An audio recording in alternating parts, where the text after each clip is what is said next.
Hey, happy Friday. I am checking in and taking the dog for a walk. It's beautiful out. Sunshine's really good. Good for the blues, good for getting you moving, good for anxiety. And part of my healing journey. Very interesting. I've been doing some research about and learning a lot about how and why we are stuck in relationships that aren't good for us, whether they be toxic, narcissistic, or just don't make us feel good because it's against our values or against what we believe in or hooked into our childhoods, right? And I think there's 5 things that I found in my life that seem to be prominent. And I'm going to go through those 5 things and what I do about each one. So the first one is hope. That's that magical thinking I talk about. That is so magical, really. And it's going to get better. They're going to change. I'm going to say the right thing. I'm going to text them. I'm going to do this, do that. I look up things and write letters and print things out. And that hope keeps us that just maybe, because a lot of times we see it and we see pieces of it. So that cognitive dissonance and the intermittent reward that it's actually possible because we've seen it. Why can't you do it more consistently? Keeps us. The next one is the curiosity piece. I don't like this piece. Just learned about this piece. This piece is where you're curious about what's going to happen next. You're not willing to take a jump out, but you're just going to see, and it's kind of like you're in limbo, but walking surreally underwater in your life. And this one's very interesting because we kind of do it out of fear of what's going to happen, but also the hope comes in there. They're all dialed in to that curiosity. The next one is the fear of comfort or having comfort, that it's familiar. We've been in it for a really long time, and it's better than the devil we know. It's better to be with the devil we know. And um, even if they're not doing anything, they're there. Kind of like how some of our parental units were growing up. And it's scary because that's how we feel we belong. Another one is the place of same thing with the fear, right? And these all go together, and you can, just like reef, you can jump around and go back and forth and pick it back up and all of that. But the place of the fear of the security, I can't take care of myself. They told me I couldn't. I've been with this person for a long time. I'm not alone. I belong. How am I going to make it on my own? I'm a mom. I've got a bunch of kids. And it doesn't help that usually the people that we're with actually has us dial into those things all along, right? Gaslighting without knowing we were gaslit. So for all these things, I think that what helps with each of them is pretty much the same thing. I check in with someone else who is outside of my own head. I can't fix what's broken with between my own ears. And I reality check everything. And I also play the tape through, which I learned a long time ago in recovery. That is this true, right? And what happens if? And what are you seeing now? It's a lot about being present, and meditation helps, and not staying in the past where it was like good for a minute, or the future that it's going to get better. The present, what's going on now, is no bueno. And so that's what I have to go on. I can't live in either one of those things. And for some of us who have that bent to do that, cursory bent, it makes it even harder. So it's a lot of being present, checking my reality, journaling, meditating, walking, and not reacting on whatever those thoughts may be. So if I feel like, oh my God, I'm going to be alone, or oh my God, I'm wrong, I don't act. I did. I don't know. I don't text. I don't call. I call a friend and know it will pass. The feeling will pass. Just like I won't be in this place of sheer I don't even know the word for it, just awful forever. It's like a pendulum.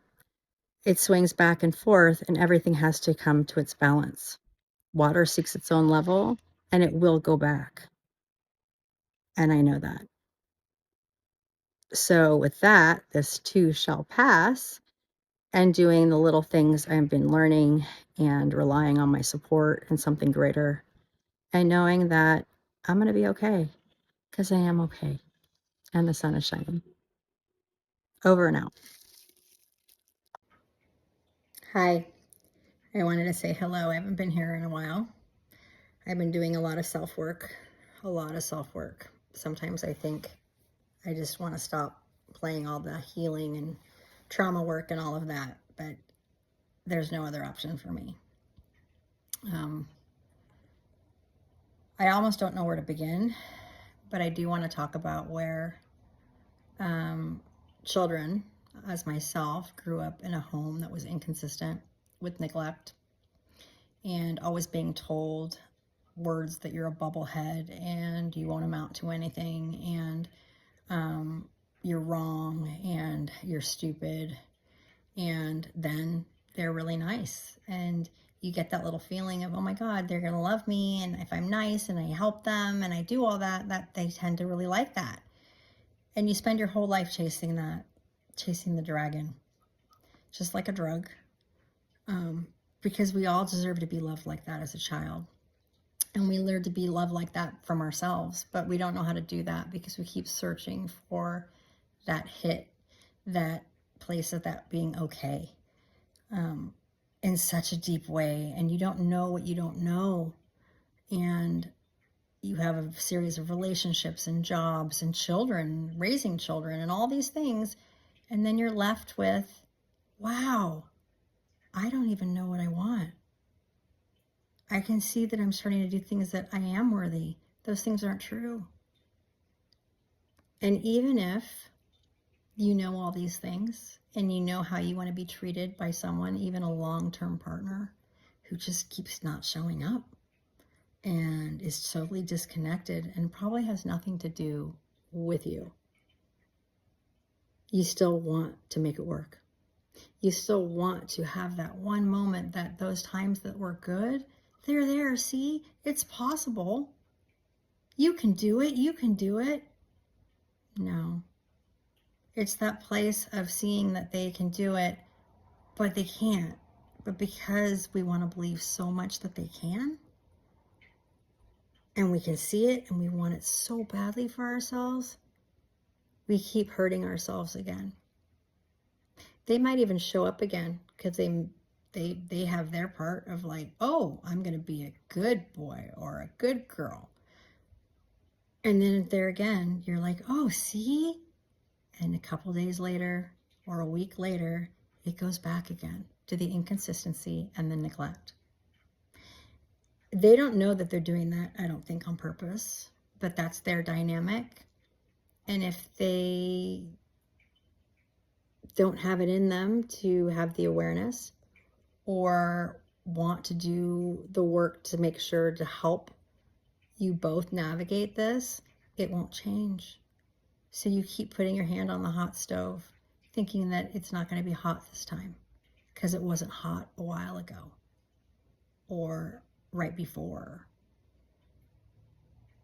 The longest journey, this is totally my motto this week, is from your head to your heart. And you can't rush it. And you still get triggered where you want to, like, you're right back where you started. And then you're okay.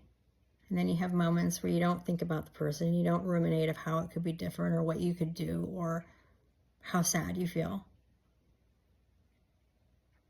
And you feel better. And then you go back again. It takes time to heal. It takes time to reparent yourself. It takes time to find that love in your heart that's not going to have you do these things anymore, because you're not going to hurt yourself, because you are too important. You deserve the best. You deserve everything that you want. If it's been done, you can do it. And we are not our beliefs. We are not our programming. We are who we are, and we're amazing just because we are who we are. And maybe all of this is to hand it back, right? To pass it forward. I wouldn't wish this on anyone. And there's a lot of kids that need help that can't see it. And we'll continue to make the same lessons, and the same things will happen, and our world will still be not a loving, kind place in all aspects, in all arenas, if we don't address these things and realize we have a really big problem, an empathy problem, a love problem. You know, parents aren't given a handout of what to do. And there's just so much stuff. But I think if one person at a time brings the love, loving themselves first and from an authentic place, it will change. And when your inside world changes, the outside world changes. So that's it for my check-in. From a long time, I haven't checked in. And I'm doing okay. And I'm doing better than I think. Over and out.